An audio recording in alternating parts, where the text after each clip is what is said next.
আমার কনসেপ্টটা হচ্ছে কাকের কাকের পোশাকটা, এই যে কাকের পাখা দেখতে পাচ্ছেন অলরেডি, বাঙালি কাক অ্যারাবিয়ান স্টাইল লুকে এসেছে। তাই আমি ট্রাই করি ডিফারেন্ট কোনো লুকে আসার।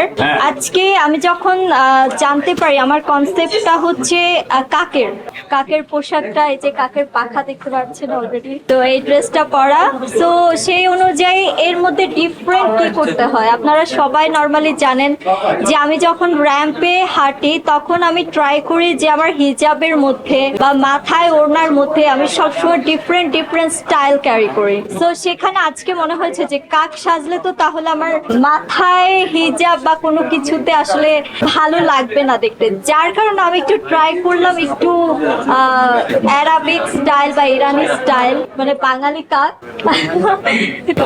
কাক অ্যারাবিয়ান স্টাইল লুকে এসেছে। তো মুখটা একটু ঢাকলাম, মনে করেন যে এটা কাকের চোখ, এটা চোখ না, এই ড্রেসটা তৈরি করেছে জান্নাতুন মিম, বাট এই যে মাথায় যেগুলা দেখছেন বা এখানে যা দেখছেন সবই আমার নিজের কাস্টমাইজ করা। অলরেডি মাথায় আমি ওড়না দিয়ে হিজাবের স্টাইল করে তারপরে এই লেসগুলা পরেছি যেন একটু ডিফারেন্ট কিছু পাই। ভালো লাগছে কিনা বলেন?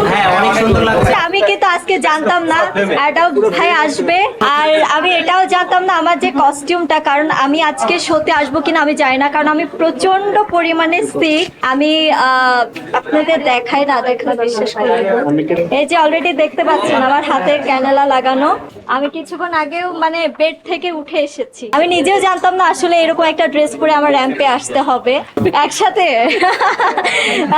যেহেতু উনি পুরুষ সেহেতু উনি মুখ ঢাকবে না কখনোই, হিজাব স্টাইল করবে না, তো এটা শুধুমাত্র মেয়েদের জন্য। তো আমি আসলে কাউকে কপি করি।